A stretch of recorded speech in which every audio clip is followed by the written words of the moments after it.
Welcome to In the Slot, your one-stop shop for all things on the ice. My name is Joshua Tenzer. I am joined here as always by Connor Earegood and David Kraemer. We are your hosts, so enjoy the show. It's our last episode before the trade deadline. Do you feel the buzz in the air? Are you excited? I mean, how are you boys feeling? Waiting for Stevie Y to fleece somebody, as always. Oh, I'm feeling really good. I'm just wondering where Giroux's going to find himself Monday night. That's a really good question, and it wasn't even on the agenda, but Really? It is now. Yeah, I think, it's the end of an era in Philly, for sure. I think, I was on Twitter. I'm not sure who posted this, but it definitely wasn't a sentiment that I even considered until I saw this post. If you think about one player since, the year 2000, really in the 21st century that represents the Flyers, there's one name. And everyone should be on the same page, and it is Claude Giroux. Yeah. Yeah. I mean, face of the franchise. 100%. He was gritty before gritty, and what's his face showed up from UMich. What's that guy's name? Cam York? Cam York. Claude Giroux is the original. Cam Cork. Yeah. He's been on the Flyers for his entire career. He just hit 1,000 games yesterday as the time we're recording this. Again, this is Thursday night. It gets uploaded Friday morning. It feels like 1,001 might be his maximum, his final game in the Philadelphia Orange. We'll get to him later because I think our conversation is going to naturally bring him up anyways. Mm-hmm. So we'll wait and see. We lead off today with our big story, Ben Chiarot. He was traded in a massive blockbuster deal. The Montreal Canadiens acquire the signing rights for Ty Smilanic, a 2022 fourth-round pick that came from the Rangers. The condition is that Florida receives the worst of either the Canadiens' own or the Rangers pick, whichever one's worse, and then a 2023 first-round pick, which is also conditional. It's top 10 protected, so it becomes a 2024 if the Panthers move up to the top 10 in the 2023 NHL draft. On the other side, you have Ben Chiarot with 50% salary retained. The Canadiens willing to eat the money, $1.75 million for Ben Chiarot for the Florida Panthers. What are your gut reactions? Because I think I have a very different feeling than I think some people might. I want Connor to start because I think Josh, I'm no expert and I don't have any magic powers, but I have a feeling I'm going to agree with what you have to say. And I don't think we're on the same page as Connor. I saw Connor licking his chops there. What do you got to say, Connor? All right. First off, Montreal fleeced him, right? Montreal is getting the most value out of that deal. Chiarot's 100%. Not a great defenseman. He was part of what they called him, like the four Clydesdales or something in the playoffs when they tried to explain why Montreal was good without crediting Carey Price. Getting I think it's Smilanic, however you say it. Something, yeah. He played for the World Juniors team. He looked good, and then he got injured. Good player. They get draft picks that they can turn into something that probably are going to fit their window when Suzuki, Caulfield are in their prime. They got 3-4 seasons until that hits. Florida gets a good defenseman that is going to probably play bottom pairing there. Let's be real. They Weegar and Ekblad are going to be the number one pair, and they'll fill in everyone behind them. So good. Criminally underrated. Like Florida wagon at this point. Totally. Like they're going to be the favorite going into the playoffs. As long as Bobrovsky doesn't crap the bed, which can always happen.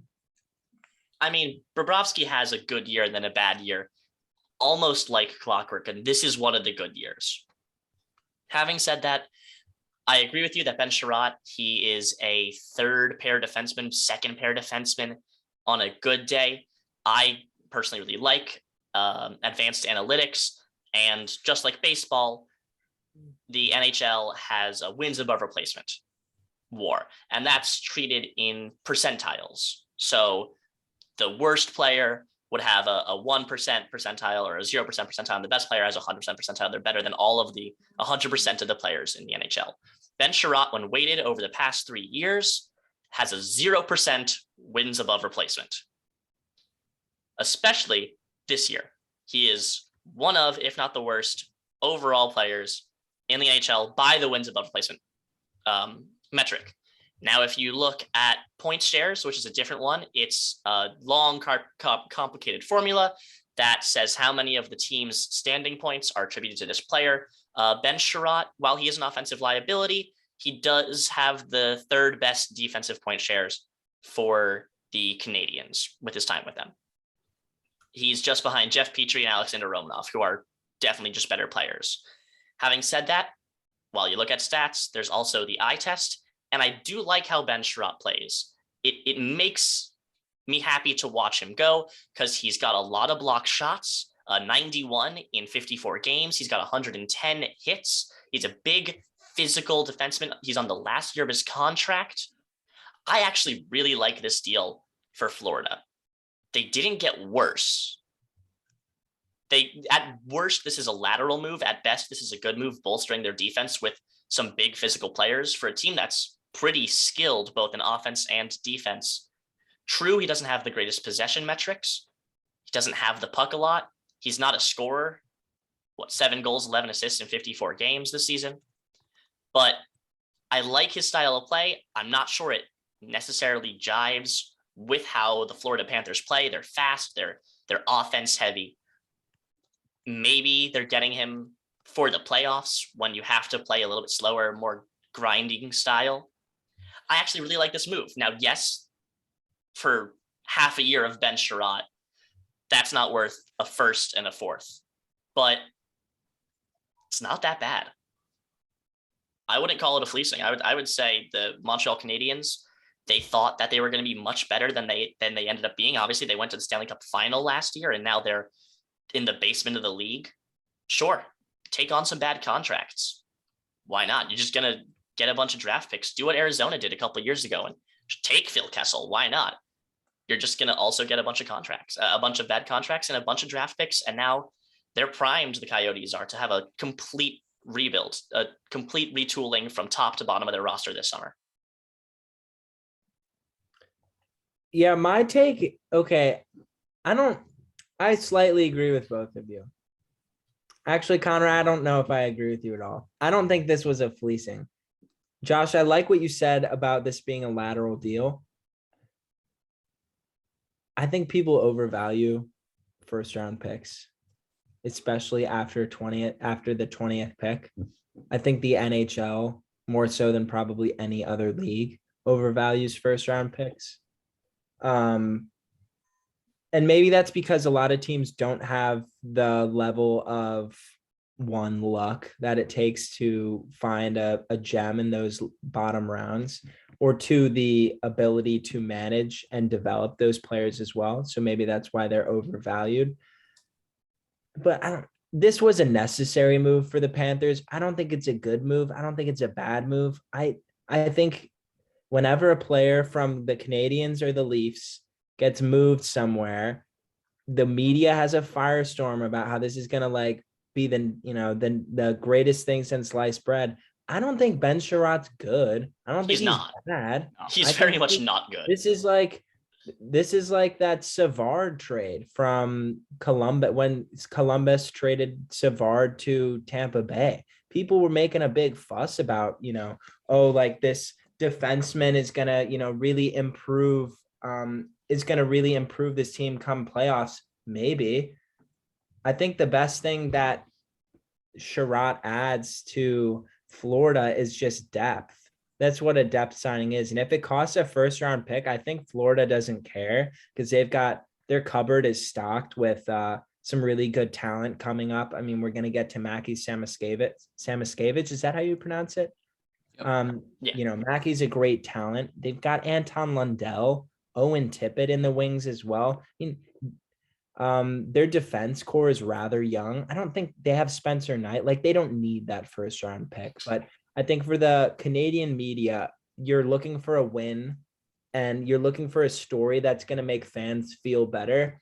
I know being a Blues fan, for most of my life, the Blues haven't been bad. The Blues haven't been great, with the exception of that Stanley Cup year. Pretty good team though, right? Always making the playoffs. I don't think there's a year where they missed the playoffs. Maybe once in my time as a Blues fan. It was 2018 they missed the playoffs. So I'm not used to being a fan that is craving a draft pick, something during a year where the team is just garbage. So I think that's maybe why we're seeing some of this, like, oh, the Canadians fleeced the Panthers. No, they didn't. Neither of these teams both benefited from this trade. I think it's a win for both of them. Is it a win with the capital W? No. This is a lame trade, but it's but it's pedestrian, and there's going to be like 2 or 3 more like this. Sharat is like a poor man's wrist, is like a Ristolainen that can't score. A slightly bad defenseman who's really tall and has a lot of media coverage because he's from a market that gets a lot of attention. And whether people, might disagree and say that Buffalo is a market that doesn't get a lot of attention, I don't think that's true. I think Buffalo gets enough attention media-wise. Maybe now that Eichel's gone, not as much, but when he was there, I think, everyone was under a little bit more scrutiny. That was my little tangent. I'm glad that the Blues didn't get Sharat. I think that I know that the Blues were in the rumor mill surrounding this trade. Got to thank old Armstrong for, sitting tight on this one, because I think the Blues are, unlike the Panthers, are not in a position to move any first round picks if they even have one this year in the first place. So, that's my take. I think what I find really interesting about the Panthers is, yes, they are definitely going all in this year. They're first place in their division. They've got some real good prospects coming up. They've got Denisenko, as you mentioned, Owen Tippett, Samaskevich. It's definitely interesting time for them. Lundell, he's on their roster now. He's a good youth. NHL 20, game-breaking talent. Absolutely. He is the best guy to choose. I got him and Quentin Byfield did a little Detroit rebuild, won 4 Stanley Cups in a row. I mean, well, first off, congratulations. Getting Detroit to win a Stanley Cup from wherever, from 2019, very impressive. But when they trade away this first round pick, this is the 2023 first round pick, could possibly go into 2024. Not a lot of their core is signed through 2023-24. Yeah. Sam Reinhart, Alexander Barkov, Patrick Hornquist, Anthony Duclair, Carter Verhaeghe in forward. And then in defense, you have Aaron Ekblad, Brandon Montour, Gustav Forsling. It's crazy, man. And then you have Sergei Bobrovsky with 10 mil apiece. They're in win now mode. They are in win now. Smilanic isn't going to fit their window. The reason why I would say that Montreal is so far ahead, it's going to be a deep draft, right? There's going to be guys like Nazar and McGroarty. They're going to be going 20th through 25th probably. And that's excluding guys that we haven't been able to see much in scout from Sweden and Germany, all these different leagues. But the thing that hits me the most is that Smilanic was going to be good for them. No one is really going to replace him other than the guys you guys just mentioned with Lundell and Samaskevich, who probably stays a few years at Michigan, I would think. I mean, he's definitely not ready for next season. He at least stays another. So they're going to have to get rid of one of Huberdeau or Barkov if they're going to, stay competitive. Oh yeah, because they're getting paid $6 million now. You're going to have to at least bump them up to 10 or 12 somewhere in there. What if they go really far and they take a team-friendly deal? I don't see Huberdeau. I'm obsessed with the team-friendly deal. Huberdeau is riding secondary assist to the bank, and he's going to get paid for it. And then he's going to collapse the next season, and he's going to pull a Willie Nylander. Unless you're William Nylander is the most underrated player in the NHL. His first year after his contract was not as good. Yes. Nothing is as bad as Marner's contract with his holdout, first year. And second off, no one takes team-friendly deals except for Jason Spezza and the entire Avalanche roster. Yeah. So Shout out. But okay, I want to say It's not something, gonna Josh. happen. I'm sorry to interrupt you. No, I go want to ahead. say my like obsession with the team friendly deal is partially because there's like this mythology around it of like that harkens back to like, oh, the olden days of sports. And then it's kind of overshadows like the toxic aspect of like, I think that players, no matter who you are, is if you are a professional athlete, you should get as much money as you can. So that contradicts my like romanticization of the team friendly deal. Because how long are you in the league for? No one knows. Your body can break down on you at any time. You can get injured. There's so much luck and there's so many variables around that. I think you should get your bag, and I think you deserve it if you've made it that far. That is, however, isn't there something, and maybe we haven't seen it, like the Bruins, they've got a bunch of team friendly deal guys. They haven't won a cup since 2011. So That's true. maybe there's an argument against Yeah. a team friendly deal.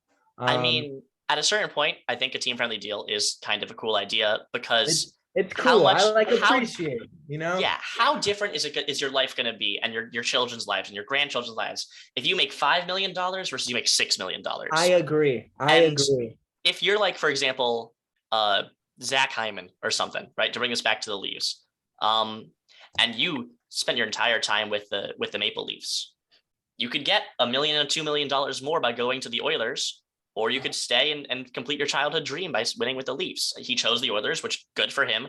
They're gonna maybe make the playoffs, and the Leafs are going to either play Florida or Tampa or Boston, so they're not making it out of the first round again. But like, oh god, you could see a world where, like, if this is your childhood dream to win with this team, then take maybe a team friendly deal. Like, I was just, thinking back when I was a kid, the greatest thing would be like being a super great NHL All-Star, and then after like my first couple of years in the league, taking a team friendly deal for the New York Rangers and like winning a Stanley Cup with them. Are you their next goalie? Yeah, that was like, that was a dream of mine. Are you the Georgiev replacement? Oh, I mean, I could be better. Honestly, I haven't played goalie in 6 or 7 years, and I might be better than Alexander Georgiev. I like just Georgiev. A quick question for both of you, because we talked about draft picks a lot. The NHL cut off all ties with the KHL, the Russian Hockey League. Do you think we're going to see like a faux pas against drafting KHL players come this year? And how does that affect the trade deadline coming up, where picks are being traded out like free money? I mean, it already kind of existed, right? Remember when Podkolzin got picked? And 9th overall, people were questioning, or I believe it was 9th overall, what Vancouver was doing. And I mean, he's been nuts this year, I think. Pretty underrated for Vancouver.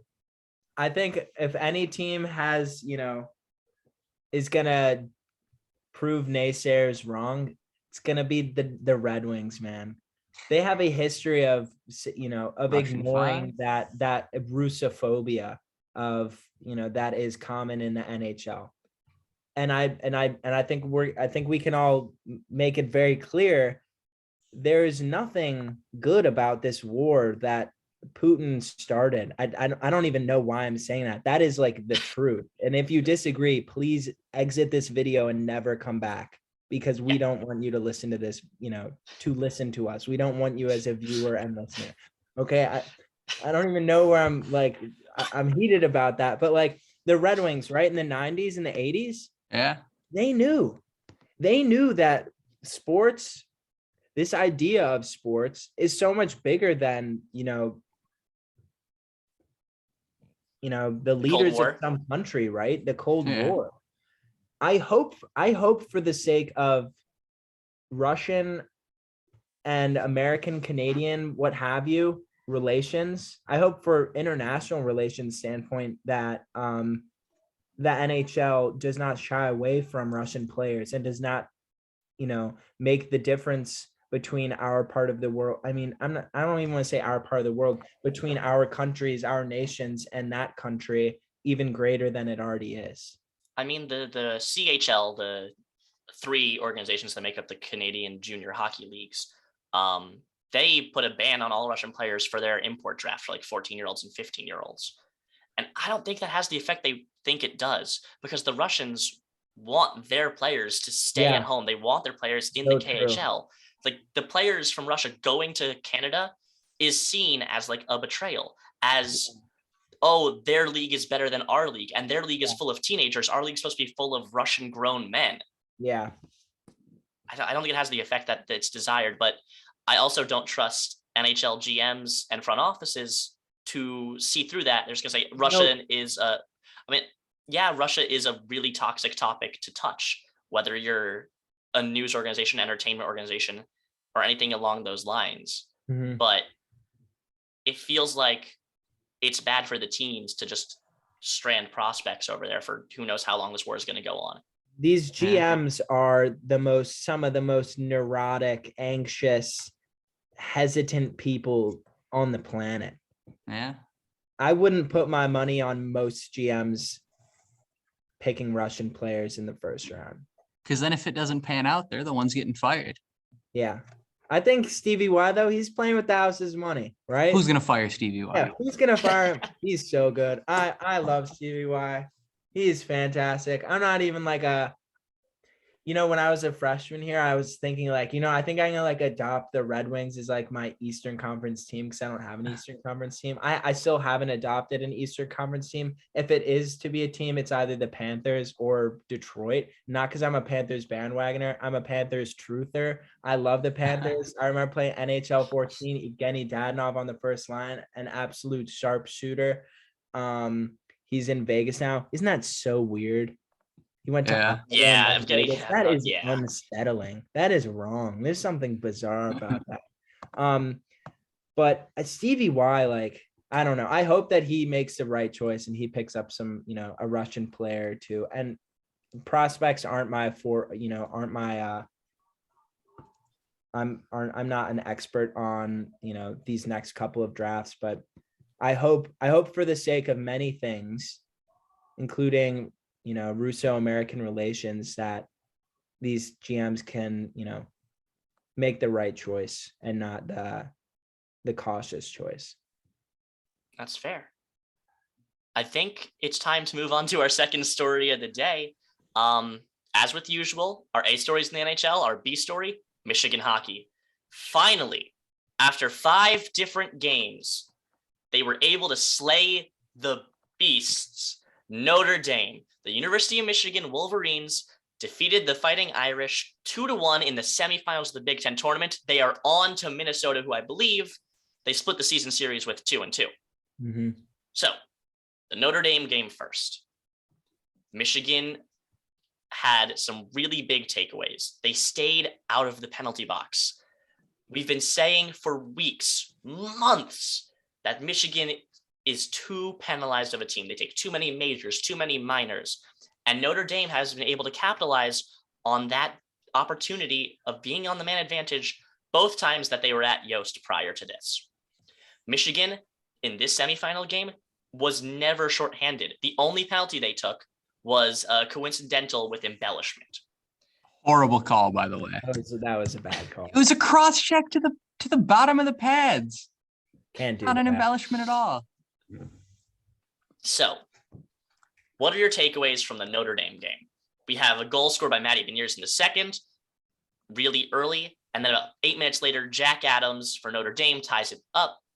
Early in the third, Brendan Brisson, ultimately the game winner. Brisson with 2 points, Beniers with 2 points, Truscott and Johnson each with 1.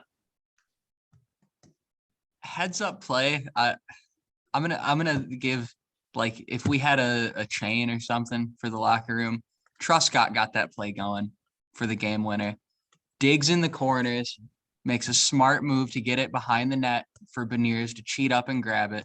Beniers with a little spinorama, spots Brisson, hits him. No one's in the slot. He's got a bubble of like 10 feet around him, and it's probably the best shooter on Michigan's roster. Yeah, he doesn't miss those. Just nasty. And Truscott, you can kind of see afterward, he's kind of hoping. He's just watching that play like, like gonna get a free assist. Just heads up, smart play. Pretty much. Yeah.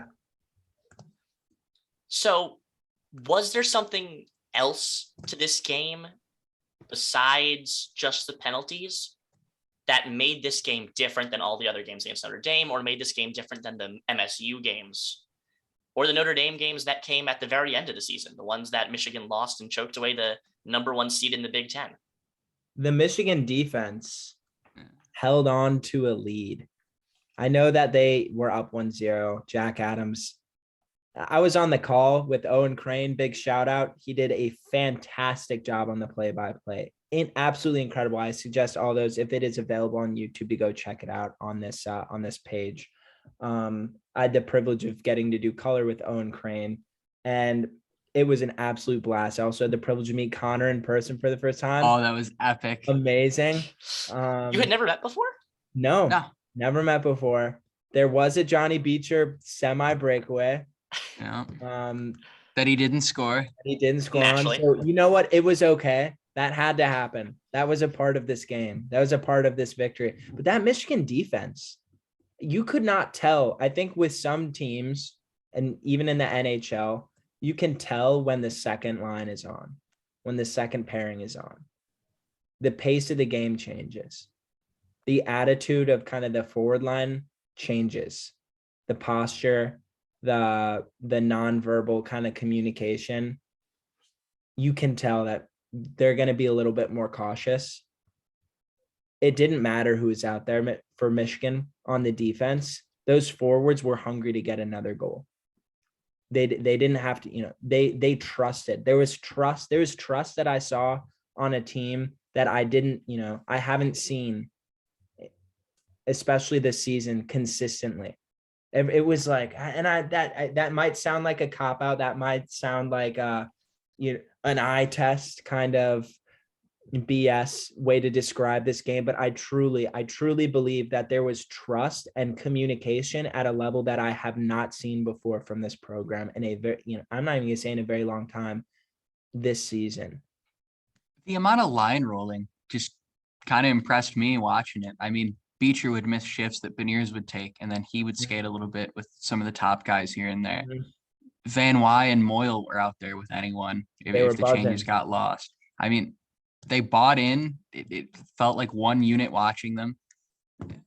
They got to replicate it against Minnesota, but I think that's way easier if you can do it against a team like Notre Dame that is going to cash in on any opportunity you give them. And Portillo was rock solid as well. Yeah, we can't deny that credit where credit is due. Portillo was fantastic.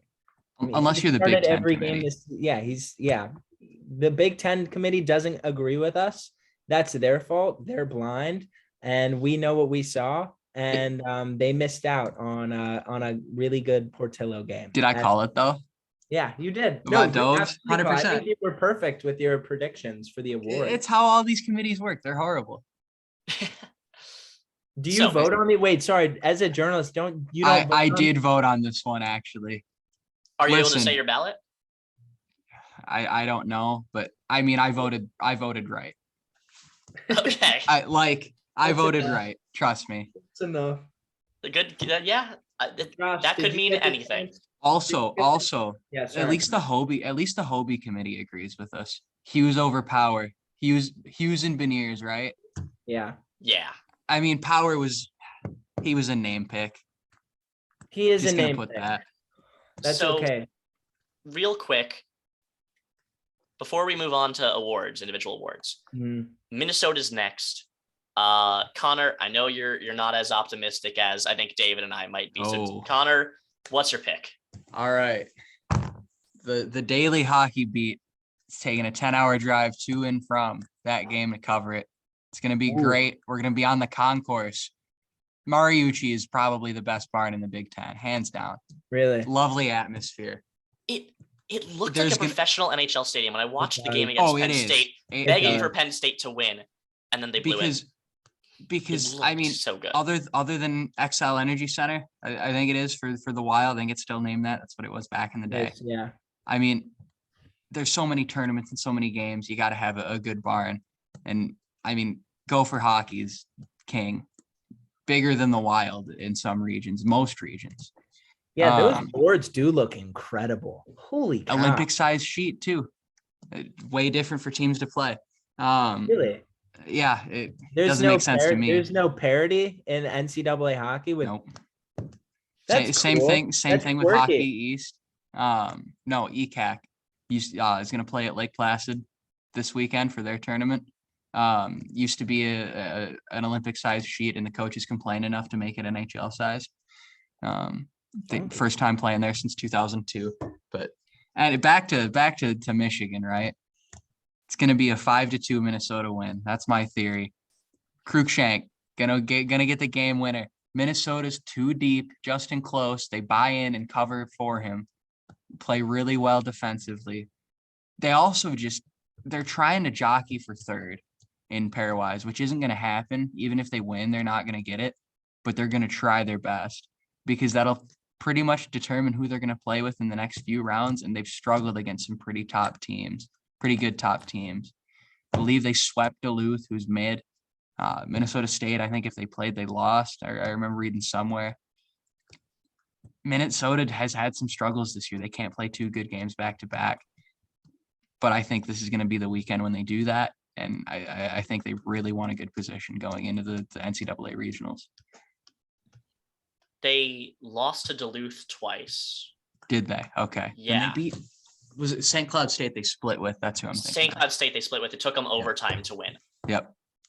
St. Cloud State's a wagon, by the way. Underrated team. If Michigan's in their regional.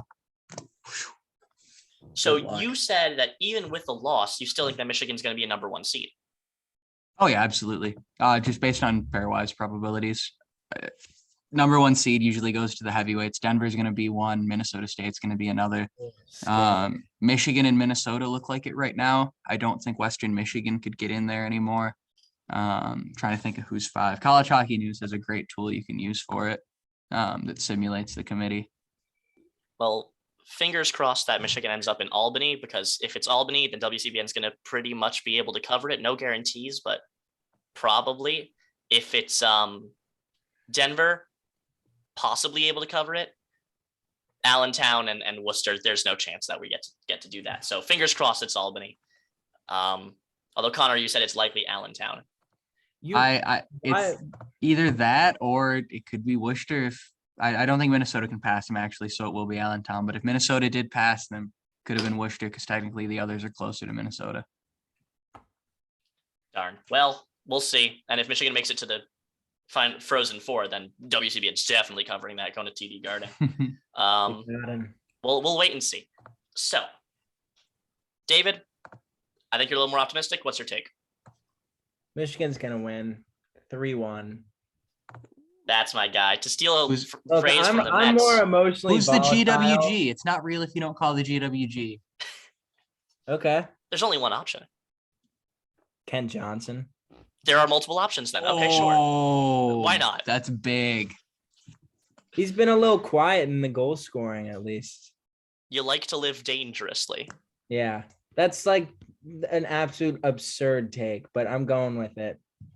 It's going to be Luke Hughes, and it's going to be 4-2 Wolverines. Whoa, I'm down with that. I think that the Wolverines are. It rides on Portillo. If he has a great day, cool. Wolverines are going to win. If he has a bad day, it's a bit more of a toss-up. Wolverines can outscore almost anybody. I'm certain of it. The question is, are they going to get the help in the defensive end that they need? I think the answer is yes. I think they're rolling.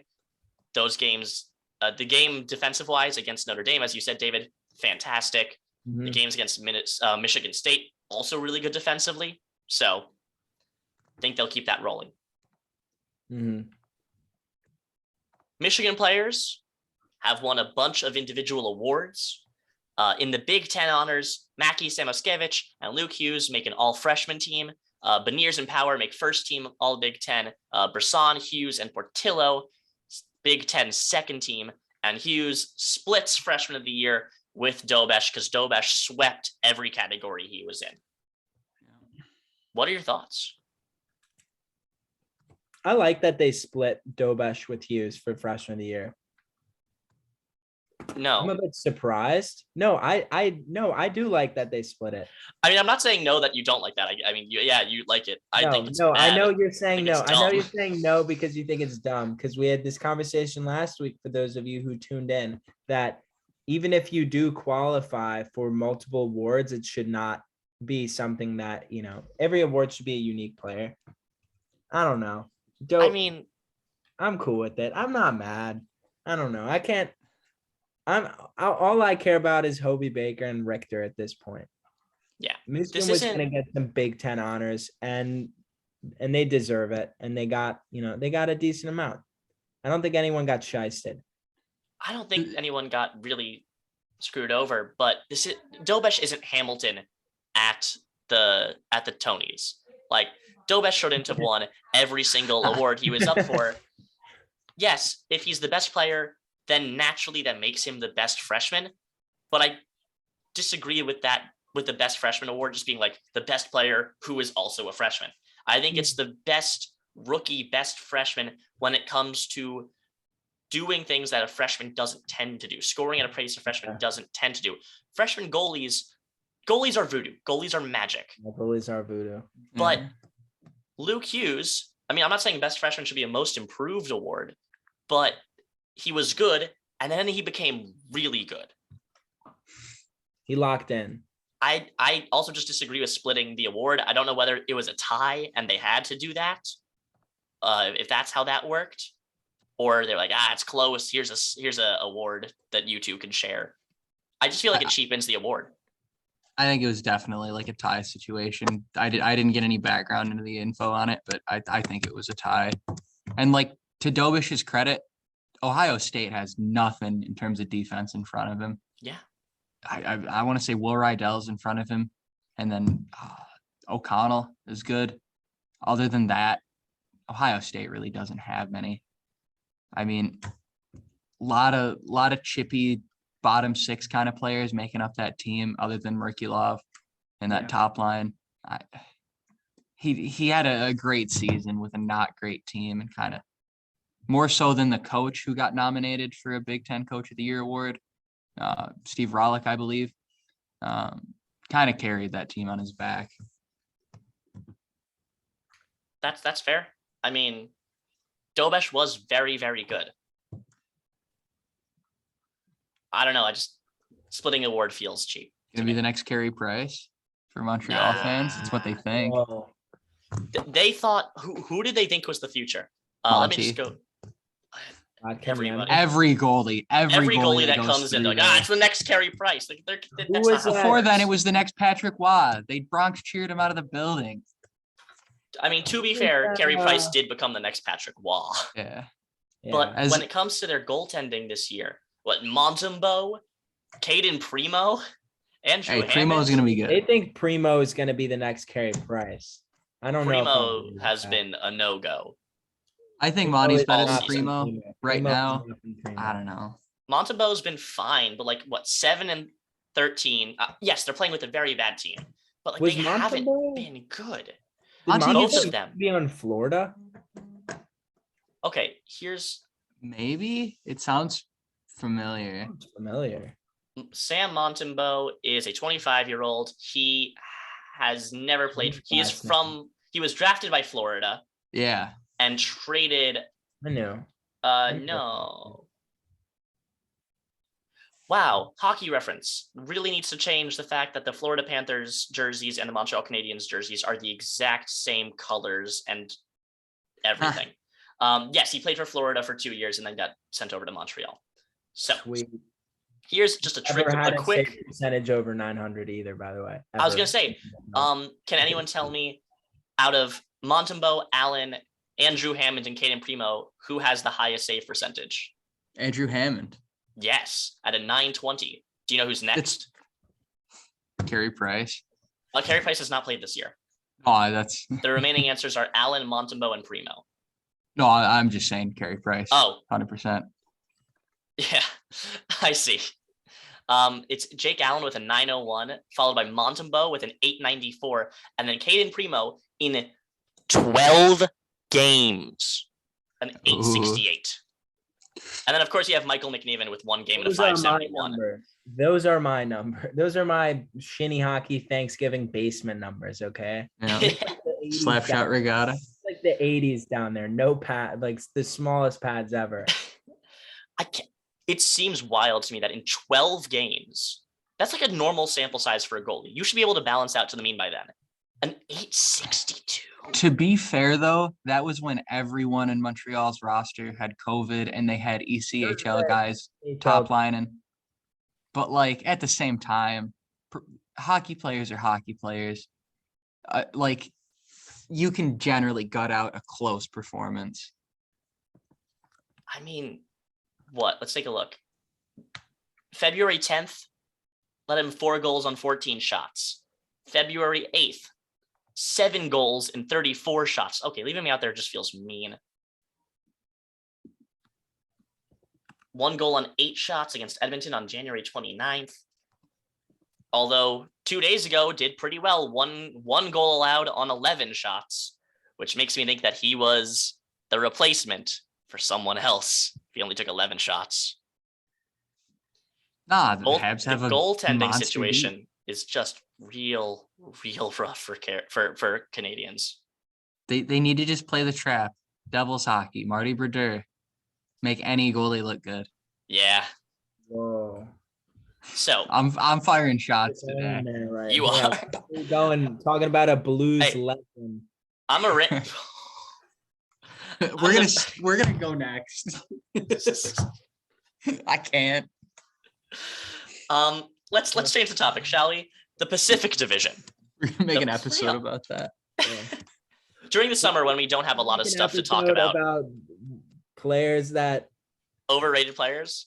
players that played for weird teams at the We in could the do that. twilight of their career. I mean, Jamel Smith, Red Wings. so Yeah, Reeves Rangers. Come on. hey, he is the heart and soul of the New York Rangers. The He ridiculous is. one. I He got one more. plays. He plays for like 6 minutes a night, throws a couple hits, but no one has been willing to fight anyone on the Rangers because Reeves is just standing there and staring Reeves into their and- souls. Other than Steve Ott. Bro, and yeah. He taught Alexei Lafreniere how to fight.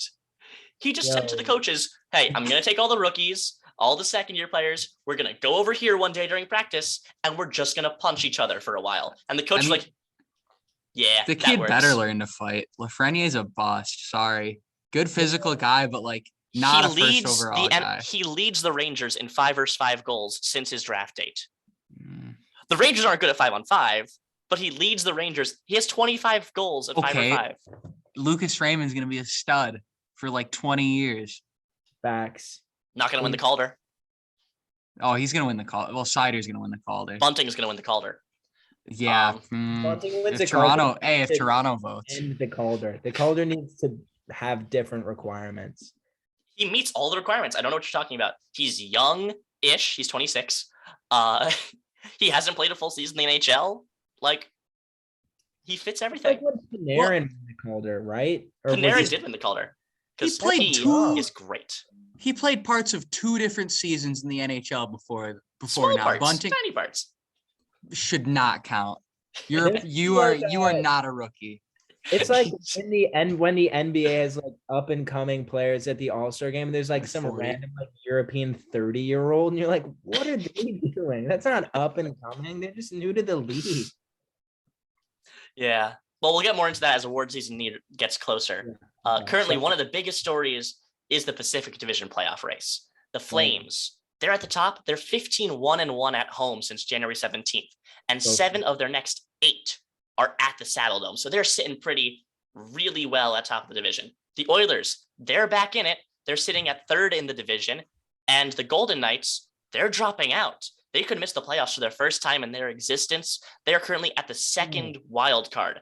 And Dallas and Vancouver are both in striking distance of Vegas and of Edmonton, who is currently 3rd. And of course, you have the Kings, who are sneaky good out of nowhere. They have a goal differential of +2, but also like 74 points. So I'm a little confused, but good for The them. West is weak. The West is weak. Bruce, The West there is it very is. weak. But yeah, Bruce Boudreau, revitalizing the Canucks. They are only 1 point back of Vegas for the second wildcard spot, 3 points back of Edmonton. They have played one less game than Vegas and one more game than Edmonton. Dallas, 4 games less than Vegas, just 1 point back as well. This is really, really close. It's exciting hockey to watch down the stretch. No Vegas in the playoffs is a good sign for the rest of these teams, because I think Vegas is a team that's built for the playoffs. Maybe someone could disagree with me. I mean, you're 100% correct. They have $10 million of LTIR. Their cap hits at $92 million. Like, once they get all of their injured players back, Robin Lehner, Riley Smith, Brady McNabb, Mark Stone, Alec Martinez, Jake Bischoff. Like, once they get all those players injured. Mark Stone is playing with his kids right now, playing street hockey, running up the score on the neighbor goalie. Yeah, lighten that. They gotta. If he's injured, they've got to get him back fast. Yeah, he's got to heal up real quick because Jack Eichel ain't doing it. Trade him for Giroux. Oh god. 50% retain, then trade him back.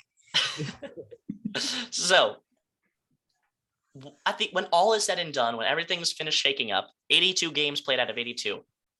What's your Pacific Division looking like? Not what it is right now. Fair. Flames at the top for sure. It's a crapshoot after that, though. I think the Kings fall out a little bit. San Jose is good. Like, San Jose isn't even that bad, you know? No, they're not. Well, they lost Carlson, though, right? No, he's back. Is he? Oh, that's big, actually. The Panthers, Joe Thornton's return. That's right. Ooh. And they made like a big deal out of it. And I was like, he hasn't been back? Imagine being the Kraken, being the only team in your division that can't make it. Coyotes. Oh, wait, no, division. Sorry. I thought you meant conference. I thought you said conference. I mean, wait. On the Hawks. Good. I don't want the Hawks in them. Second that. They're none of them. I don't want Patrick Kane to be traded away from them. I don't like him. Timeout. I think the Oilers drop, and I think Vegas somehow finds a way to squeak the wild card and then loses to the Flames. That's a real big possibility. Gonna lose to the Flames. Huh? Vancouver's going to lose to the Flames. Maybe. Oh, 100%. They've got Tanev and Markstrom. They have to beat them. They have to be Vancouver. Yeah. Vancouver has to burn. So you think Vancouver's going to get second wild card? First wild card. They may improve. They may even jump higher. I mean, okay, the Jets aren't making it, right? We can establish that. Yeah, the Jets are. I mean, they're not that far back, but I just don't see them doing the much better. Stars, I feel like when Luke Glendening is the one that's scoring your goals that aren't like from your top line, that's a problem. Like, I've seen that before. Tyler Seguin and Jamie Benn. I think that question's been asked like 4 years in a row now. It's like, where's Waldo? Like, they're just not there. I don't know. Kind of a bummer. They used to be so good. I've always wanted to make a Where's Waldo book where there's just no Waldo. Just to mess with people. Just to rent free. And then you have an answers page in the back of the book that has Waldo in it. Yeah. And it's circled. And then like, it's right there. Why don't you see it? And it would be Jamie Benn and Tyler Seguin. How are the Kings in second place in the Pacific? Dude, the Kings. That are makes good. no sense. The Kings are kind of good. I'm an Iafallo truther. How are I the like that kid. Only 2 points ahead of the Kings? How the Blues have 76 points and the Kings have 74? It's an existential crisis That now. makes no sense. Because they've got Anze Kopitar. They've got Victor Arvidsson. I don't like Drew Doughty, but they've got Drew Doughty and Philip Deneau. They've got Deneau's big. Brendan Lemieux, Mr. Chomp himself. They got Jonathan Quick, who will give you a chance almost any day of the week. And they've got Gordie Howe. They've got the Garrett Sparks Rehabilitation Project. I mean, granted, he's only played in 2 games, but a 936 ain't bad. That is not Whew. bad. His 2 Calder Cup games this winner. year were against I couldn't tell you. Fun fact, 2016 it was 2016. If the Leafs don't play Garrett Sparks against the Red Wings, Detroit's streak ends at 24 years. They needed the win. He did not show up. Garrett Sparks. The Maple Leafs had so many good goalies in the pipeline and nothing worked. Absolutely, they hit on 0 of them, man. Are we a pro Sparks podcast? Am I gathering that correctly? Right? I'm a pro Sparks guy. I like him. On Sparks. I want the best for him. I want him to like win a playoff game just because Toronto wouldn't use him when he won a Calder Cup. Like, was because he wasn't that lights good with out. the Leafs.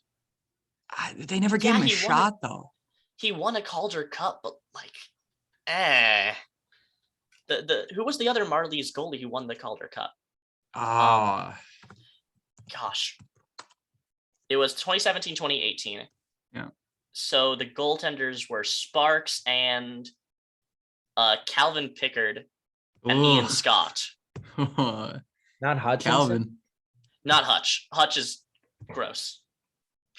Hey, Hutchinson. What a team. Playoff hero for the Marincin, Borgman, good Branson, Lurgan. Oh man. Dubas and Keefe heading it up from behind the bench. Such a Mason Marchment, Jeremy Bracco. Oof. Adam Brooks. Love that guy. Good team. Justin Hall, who's right now. Freddie Gauthier. Liljegren. We're just naming really good players. How is Toronto not won a cup other than the fact that it's in Toronto? But yeah, I was gonna say because they're cursed, and that's the answer. Like, someone's gonna die in a plane crash in order for them to win again. What? You don't know that story? I'm sorry. I think I'm gonna need you to explain that a little bit. It was a plane crash or a boat accident. I can't remember which. I think it was a plane crash. Tragically Hip made a song about it. It's like NHL legend. A guy on the team died from before 67. And then they didn't win a cup until they found his body and they won one more. They haven't won since. Someone has to not only die. Okay, let's not. Just gonna make it very clear. We're not rooting for anybody to die. Oh, no, absolutely not. Yeah, Bill Barilko. Wow. Okay. I think it's the weather, folks. It's 70 in Ann Arbor. Everyone's a little kooky. So, moving on. Lights on behind him. I'm slowly. I'm in the basement. I'm not rooting for anyone to die here. I was trying to be witty. I'm getting the Batman vibes right now from you. I'm getting Riddler. Really vibes. Moody. I like how clearly you were using natural light because it just got darker and darker as we've been recording. Well, I don't know where the light switch is in this. Where's your mask? Huh? Oh, it's not required. Just Batman. No, I mean the Riddler mask. Oh, the Riddler. Yeah, that's how I was saying. Connor gives me Batman vibes. Yeah, because you're all up right in front of the camera. And although he's wearing green, yeah. That's what I was saying. No, you were missing that. You were missing that. Yeah. So sticking with the Pacific Division, a big trade target just got ripped right off the table. Tomas Hertl has signed with San Jose. He's extended his contract, $8.1375 million for 8 years. And I think this is a bad move. Me too. This is a very bad move. Same amount, 3 years. Maybe that. I think they should have traded him when they had the chance because the Sharks aren't going to be good until year 4 or 5 of this contract. And by then, he's a 30-year-old man. And Tomas Hertl is not going to be producing at the same rate that he is now when he's 30 years old. And you're going to be saddled with $8 million for an aging out of their prime player. You could have gotten a first and a second for him from the right desperate team looking for a playoff rental. Now, kind of sounds like Marlowe and Thornton. They could have done like a 2 or 3 year good price, retain like a quarter of it, sent it to a good playoff team. A sign and trade, that's possible. Yeah, I love a sign and trade. Those are sweet. Loving that. I think that this It's a What waste if of he cap like goes to space. Columbus? Random thought that just entered my mind. What if he goes to Columbus like in a couple of years or in like a year or two? And Johnson going to be his left wing. That'd actually be kind of sick. That'd That'd be a sick. nuts line. Yeah, Kiss or Sillinger too. Chinikov, little grit. Oh, Line. I want Line to become like a legend in Columbus. Columbus That'd going to be be a so wagon. good. They're I going to be want so good. Laine. I think about Line all the time. You want them to be a blue?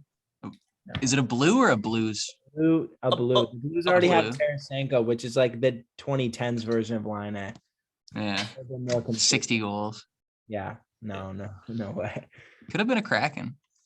Tarasenko Should have been. Almost was. could have. He's good. Ooh. All right. Blue jersey. I never wear it though because every time I wear it, and I said this last time, and I'll probably say it for the rest of my life, they lose. So thanks. Hey, when do Mom, they play the Wings next?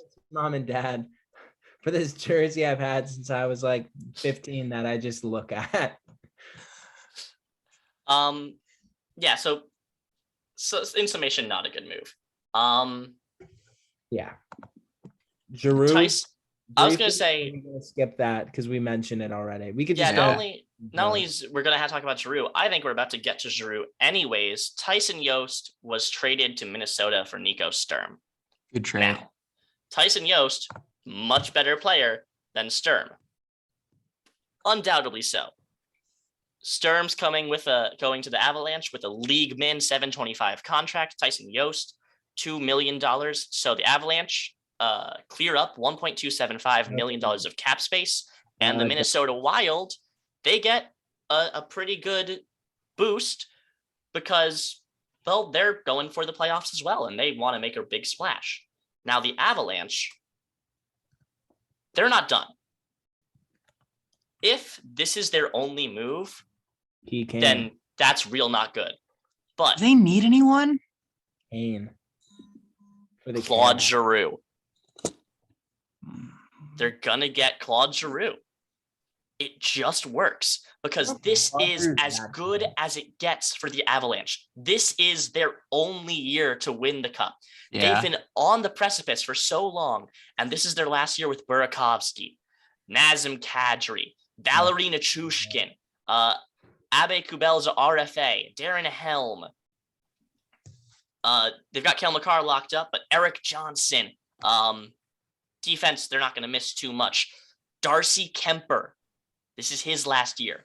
They're not going to be able to get all those players back. This is do or die for the Colorado Avalanche. They've been so good, and they just haven't been able to get over that hump. It's been Vegas. It's been Vegas again. I forget who else has beaten them, but like they've been so close so much. This is the only year they've got left. Claude Giroux is what the Avalanche need to get them over the hump. They're clearing cap space as we speak in order to be able to land Claude Giroux. Crazy. I hope they pick him up, and I hope they get bounced first round by Vancouver because he goes You're a like bad minus person. 16. You're hateful. Why are you like this? Okay. The thing is, he's a Paul Stastny, right? You pick him up, and then he does mid work as a second or third line center because of veteran presence. They're killing it right now with the group they have. You don't mess with that chemistry. You just got to ride or die. Like a veteran presence for like a decade now. Yeah, I know. That's what Giroux's going to turn into, a little journeyman. Yeah. He's going to go back to Philly and be mid with Kevin Hayes. I do like Hayes, though. Hayes is a good guy. Hayes is great. Hayes is good. I don't know. I think if not Giroux, then Kane. They're going to make a big splash at the deadline. I want it to be Kane. Yeah, I want to see Giroux's expected. Show us something new. You know, Giroux to the Isles, and then he has to shave. Giroux to the Isles, and then somehow they become so good out of nowhere. The Isles aren't going to make the playoffs this year. Giroux There's to the Blues. just no way. Ooh. Oh, the Blues need defense. The Eastern playoffs are set, so he's got to go somewhere west. Until the Red Wings make it. What? No. With No. 55 points and 22 games left, they need 21 points to even 99. make. Hey, 99 was Gretzky. It's going to happen. He was almost a wing. The Capitals are the second wild card right now. That's Yeah. bizarre. And they're so far ahead of Columbus, who's in third. They're 9 points ahead of Columbus. Respect. It's set. Playoffs are set. It's just a little shuffling at this point. Yeah. So, moving on to the end of our show. First off, we mentioned the trade deadline. We are going to be live either on WCBN 1 YouTube channel or WCBN 2 YouTube channel, 7 p.m. Monday night to give you trade deadline reactions. It'll be on WCBN 2 if Michigan basketball women's team wins their game against American University this Saturday, and the second round game is at 7 p.m. or 6 p.m. or whenever. It'll interrupt the show. So we'll be on WCBN 2 doing a live show in that case. Be there and watch us on a different tab. Open Dub Hoops on the other one. Exactly. Because that team's a wagon and they're going to go far. We're a podcast. You can put us in audio only. No, I completely agree. We'll do the play-by-play. Yeah, play-by-play on top of play-by-play. play-by-play. May have two basketball teams, but this women's team is the Panthers of women's NCAA basketball. Michigan has a basketball team, and then whatever Hunter Dickinson plus some random guys that are streaky is. Besides Devontae Jones. Devontae Jones is Devontae's not bad. I'm a Dickinson truther, but I love Dickinson. No, I'm. Would that make me a truther? No, I'm anti-Dickinson. It feels weird. Like, no, I think Dickinson's. Have you seen his defensive effort? Come on, it's so bad. He was so good today. He just stands there on defense. Maybe he turns it on for the playoffs, but he just stands there, and then he goes to the jug and gets drunk after games. He was so good today. It's Skeeps, Connor. Let's be real. It's Skeeps. No one goes to the brown jug. It's gross. He does. Have you seen pictures? I've seen him at Sorry, we won't slander him. Yeah, no more. No more. Fellow student. I truly dislike the brown jug and blue leprechaun. We want the best for you, is all I'm gonna say. Yeah. Speaking of the blue leprechaun, I remember my very first day. No, I lied. It was before classes had even begun. I was a freshman. I was walking around Ann Arbor. I got lost. My phone was on its last legs. I was walking by, actually very close to the Blue Leprechaun. I was down by like the preschool near Fraternity Row. And some guys come out of the garage and they look at me and they go, "You know where the Blue Leprechaun is?" I was like, no. It's like I've never heard of the Blue Leprechaun in my life. I'm very sorry. You've never gotten a Reuben from there? No, like back when I was a freshman, I had no idea what this place was. And my friend took me for bar trivia night. It was okay food with real fun bar trivia. Yeah, their trivia is good. Yeah. Fun and fact, then the brown jug was where I watched. At Jug, Ashley's, and the Blue Lep, it's like the same questions. Yeah, because I think the same people do Blue Leprechaun Monday night, Brown Jug Tuesday night, Buffalo Wild Wings Wednesday night is the trivia. So go the first night just as a spectator, and by the third, you better be the winner. Exactly. That dirty move, dirty. Yeah, no, you need to hold the sanctity of trivia. That's like Blackhawks 2015, Tampa Bay last year. That's like sneaky. So legal, but sus. Yes. Sus. We end every episode with puck picks. It's a little game that David, Connor, and I play where we pick a team we think is going to win on the Saturday slate of games, and we give a little preview about why they're going to win or whatever. David, currently in second place with 2 points. Last week, he picked Dallas to beat the New York Rangers. The Rangers ended up winning that game 7-4. Connor got on the board. He is currently in last place. I'm nipping at you guys' heels. You really are. First place. His first points in this game, this whole season, started January 2021. He took Calgary over Detroit. Calgary won 3-0. Yeah. I am sitting at 3 points. I have not got a point last week. I picked Montreal to beat Seattle. Montreal lost in a shootout. The way you can get points: if your team wins, you get a point. If your team loses, but covers the spread as the underdogs, you get a point. If your team was the underdogs and they won, 2 points. So, David, who have you got this week? Montreal versus Ottawa. Montreal, Shabbat's out for the season. That's it. I like that. Caulfield's been dummying it. like it's last year. It's over. Habs, easy. And All and, right. and I need some points. So I'm gonna be like Connor and just cop out this week. Hey, I don't cop out. Calgary against your own team. That is hateful. You know what?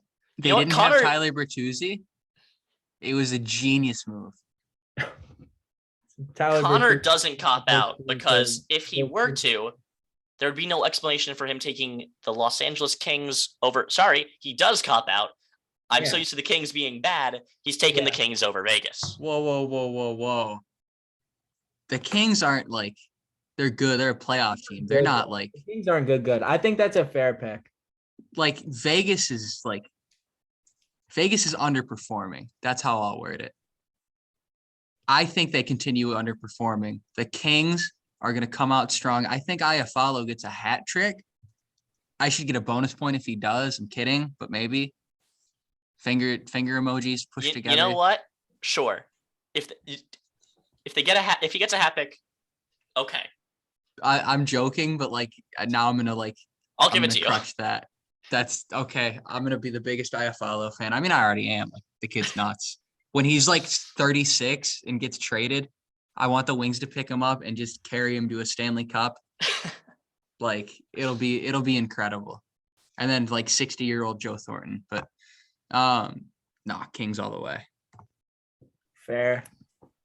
I mean, Vegas, I didn't even read out all their injuries when we were talking about them falling out of the playoffs. They've got Nick Hague, Max Pacioretty, Robin Leonard, Riley Smith, Brett Howden, Braden McNabb, Matthias Janmark, Mark Stone, Alec Martinez. On IR, Nolan Patrick just came off of it earlier this week. That they have Nolan Patrick and Cody Glasses. Is he on Nashville? Cody Glass? Yeah. He is currently playing for Nashville, yes. That's so bizarre. That feels Imagine wrong. Someone today on Twitter was saying that the Habs were kind of kicking tires on Brisson. Imagine if Suzuki, Brisson, and Caulfield were a top line out there. 2 Vegas picks. Come on, that'd be so nasty. That'd be real has fun. To happen. I don't believe in Caulfield. Having said that, that'd be a lot of fun. Ooh, kick him. Nope. Vote him out. We can... Off the island. We'll have a hot takes episode over the summer, I think. Hot takes and that weird players on weird teams. Speaking of hot takes, you're still saying that Michigan's gonna win the Natty in hockey, David? Me? You said it first episode. Heck yeah. I'm rocking with that. Ooh. Okay. Whatever you say, man. This team has grit. Isn't the problem when they try to play with grit and they don't? Notre Dame once and didn't get more than one penalty. Brisson said, they get a bad rep as a soft team, but they're not, and they can hang with them. And honestly, facts. Yeah. They played a clean game this weekend. And as you go deeper into the playoffs, just like in the NHL, refs tend to swallow their whistles. Speaking of clean, I was going to transition for you. Oh, no, go ahead. No, go ahead. I was going to say, speaking of clean teams, Kachuk, Calgary. Yeah, I've got Calgary over Vancouver, and it's very simple why. Calgary is the better team. That's it. It's the one road game Calgary has in the next 8 games, and they're so good at home. I just think Calgary's going to win. That's all there is to it. I want a point. I want to stay in the lead. I've taken Calgary. There's not much behind my pick. There really isn't. I thought it was a cop-out if we picked the favorite. Oh, it is. I copped out. That's just what I've done. I don't need a bonus point. Respect. Yeah. So that'll be all she wrote for this episode. Like we said, stay tuned Monday night, either on WCBN 1 or WCBN 2. There will be a live reaction to the trade deadline. Fingers crossed for some juicy drama. For David Kraemer, Connor Earegood, my name is Joshua Tenzer.